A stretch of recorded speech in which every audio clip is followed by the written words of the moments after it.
quid pro quo in regards to cost. A wind turbine and a solar turbine. A wind turbine and solar panels. Your wind will actually be far much less cheaper. I think one of the cardinal is that you need to be placed in an area where there's the wind is. And at the moment in the country, we've not actually. There's no place that has established, for instance, wind turbines that are providing energy. So it's something that should be considered. Other alternative sources of energy that we are considering as a country are also nuclear. There's nuclear organization that has been established right now. Yeah. I think it's been in existence for about a year. And we're looking at that alternative as well. But with nuclear, obviously, the cost impact is quite huge, and there are safety factors that have to be considered. So the process is quite tedious as compared to wind or solar, which is easier because all you have is placing of your panels and land to place your panels or to place your turbines.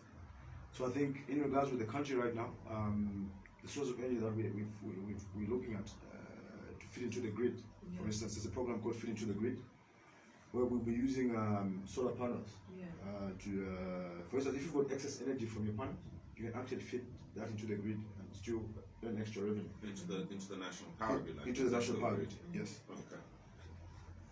Okay. Okay. Yeah. So this project actually will help us ensure that this power deficit is reduced in regards to the solar aspect. In regards to the wind, I think we need to take steps to ensure that we've got a lot of land in this country, and most of it is not being used in different areas. Yeah. So I think on the wind aspect and the turbines, we've got a lot of work to do in that area. So you did mention nuclear as a potential source of alternative energy. I was thinking, how environmentally friendly is it? And when one thinks nuclear, is it safe? Yeah, the safety issues, and then also I'm thinking you being more abreast with on the subject of energy and alternative energy. When we talk about nuclear, then you think waste, and how can we manage? Because I would like to believe that with nuclear energy there must be byproducts that might be harmful to the environment. I don't know. You need to educate me on that and educate the listener on that. And if there is there a way in which we've heard about countries that are utilizing waste to actually create energy? Yeah. So is it something that is workable in our environment, in our economy? Certainly. I'll start with the waste aspect. I think since we consume, we are consumers half of the time. So the waste aspect is something that we could ideally take advantage of. Your recycling aspect, your plastic, for instance, you can create heat from it, and while you create heat from it, you can always create electric power. It's a critical area that we need to get involved in. I think it's cardinal for us to realize that the issue of energy is us getting involved in a divergent or rather to get involved in different forms of energy. So waste is one of those aspects that we should get involved in and use multiple. So for instance, if you we can use a bit of gas, we can use a bit of coal, we can use a bit of solar, we can use a bit of wind, but ideally we shouldn't just be dependent on one form. Yeah. As a country, we've been highly dependent on hydro, and I think it's affecting us now. Yeah. Our planning hasn't been very well the past years. Our rainfall pattern is now being affected. So it's the issue why we're having this load shedding aspect with us. So I think one critical element or point that I just want to reiterate is the fact that it starts using multiple forms of energy. If you are in a home, for instance, use a gas stove.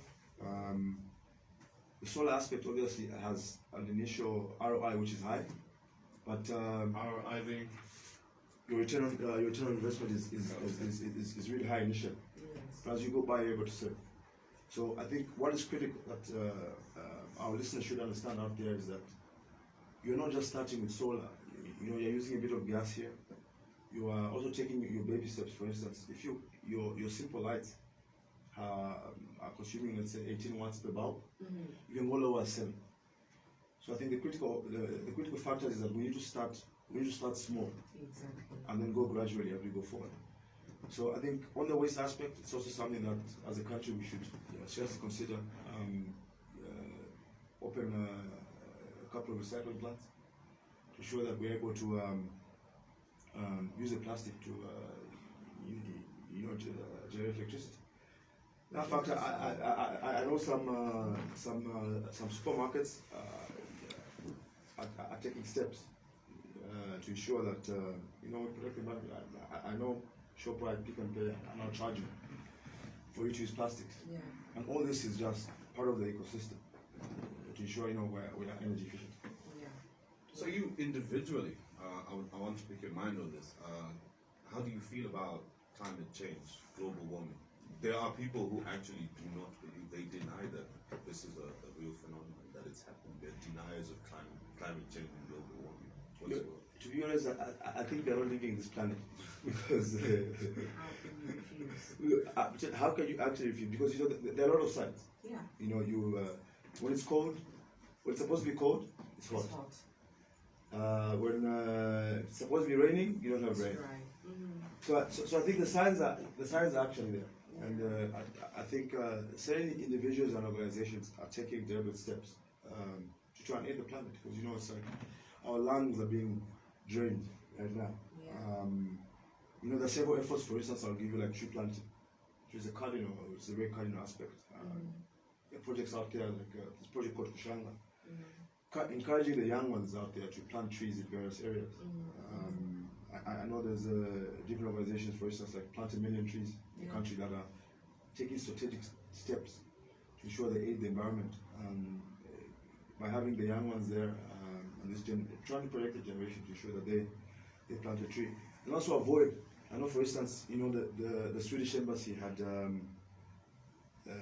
have various projects right now running in regards to climate change. They're very passionate about it. Yeah. Their workers are even walking to work because they live in certain areas that are closer to the workplace, Yeah. instead of using vehicles that cause carbon emissions. Well, this is what I was saying the other day as well. I was saying that, my car wasn't working for the longest time, forever. But I've really enjoyed the experience of walking just down the road to my neighbor's house or to the corner shop, where alternatively I would have jumped in my car and just gone to something that's like 1 minute. It's even less than a minute. But I would jump in my car and go there. And I realized how much we actually waste. How much we abuse, we abuse stuff. Even our microwaves, microwave is like an environmental issue as Yeah, well. indeed. Yeah. So, well, that was our energy expert for today, Mr. Chris Mwizama.